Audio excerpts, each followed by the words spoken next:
Hello everyone. Welcome to Physitronics for the learners for the future.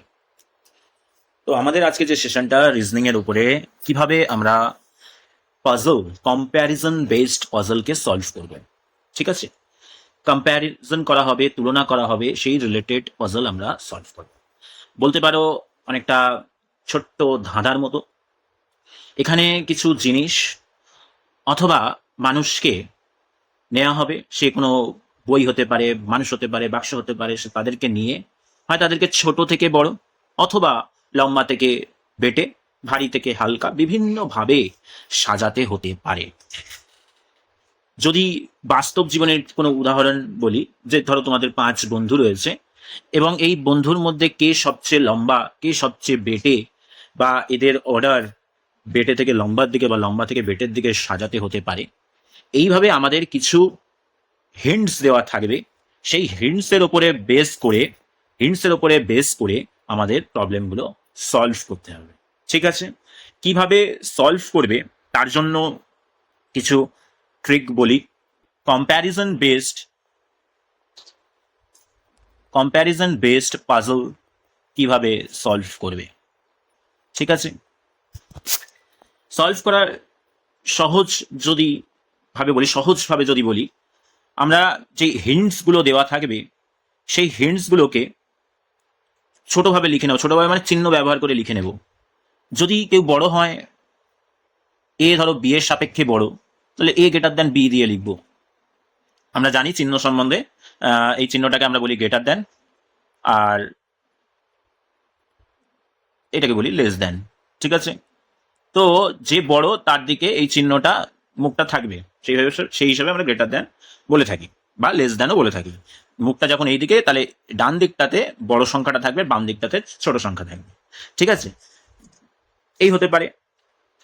এই হিন্টসটাকে আমরা চিহ্ন আকারে লিখে নেব যাতে সমাধান করতে সুবিধা হবে। এবার যে কোশ্চেনটা দেওয়া রয়েছে, মানে যে পাজলটা দেওয়া রয়েছে,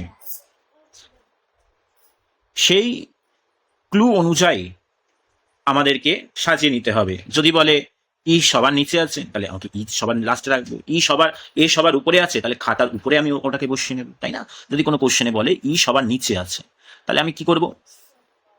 ইটাকে একদম নিচে বসিয়ে দেবো। ধরো 5 বন্ধু আছে, 5 বন্ধুর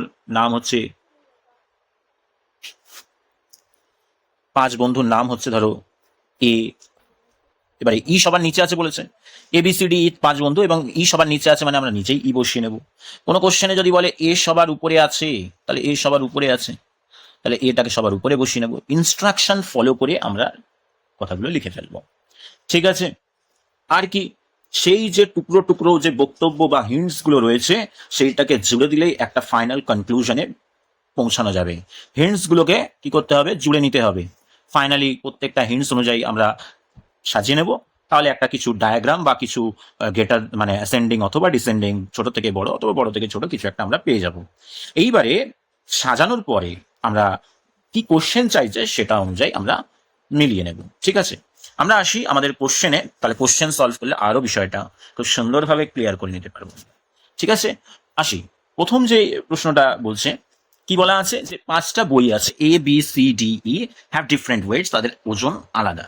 কোশ্চেনে বলা আছে C is heavier than A, C হচ্ছে এর থেকে হেভি, ঠিক আছে, but lighter than B, B এর থেকে হালকা। তাহলে বি এর থেকে যদি হালকা হয়, তাহলে বি হচ্ছে এদের 3 জনের মধ্যে সব থেকে বেশি ভারী, ক্লিয়ার? আবার বলছে D is heavier than B, D হচ্ছে বি এর থেকে ভারী, আর ই হচ্ছে লাইটেস্ট অফ অল, মানে ই হচ্ছে সবচেয়ে হালকা।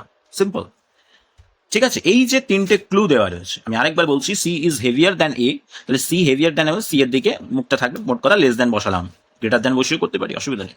তারপর বলছে লাইটার দ্যান বি, তাহলে লাইটার দ্যান বি মানে কি? বি বেশি ভারী, তাই বি এর দিকে মুখটা থাকলো। D is heavier than B, তাহলে ডি সব থেকে মানে বি এর থেকেও ভারী, মানে ডি এর দিকে মুখটা চলে গেল বি এর থেকেও। আর E is the lightest of all, তার মানে ইটা হয়ে গেল সবার শেষে চলে গেল। এই হচ্ছে প্রবলেম নাম্বার 1। চলে আসি প্রবলেম নাম্বার 2-তে। 6টা বক্স রয়েছে, PQRSTU হ্যাভ ডিফারেন্ট ওয়েটস। 6টার ওয়েট আলাদা। Box S is heavier than only box U, S হচ্ছে শুধুমাত্র ইউ এর থেকে ভারী, আর বাকি সবার থেকে কি মানে লাইটার। তাহলে ইউ এইটুকু ক্লিয়ার যে ইউ সব থেকে হালকা, কারণ এস যদি শুধুমাত্র ইউ এর থেকে ভারী মানে ইউ সব থেকে লাইটার। আবার বলছে box T is heavier than box S, S এর থেকে টি বড়, মানে হেভি ভারী, but lighter than box Q. তার মানে কিউ টি এর থেকে বেশি ভারী, তাই না? লাইটার দ্যান বলছে মানে কি কিউ ভারী, লাইটার দ্যান টি মানে কি কিউ বেশি ভারী। Box P is heavier than Q, তার মানে বক্স পি হচ্ছে কিউ এর থেকেও ভারী, but P is not the heaviest, P সব থেকে বেশি ভারী নয়। আর তাহলে পি একদম প্রথমে বসবে না, আর তার মানে কে ভারী সব থেকে, R is heavier than box P, তাহলে আর একদম প্রথমে চলে আসলো। প্রশ্ন হচ্ছে which box is the heaviest, তাহলে সব থেকে ভারী বাক্স কোনটা, বাক্স হচ্ছে আর। ঠিক আছে।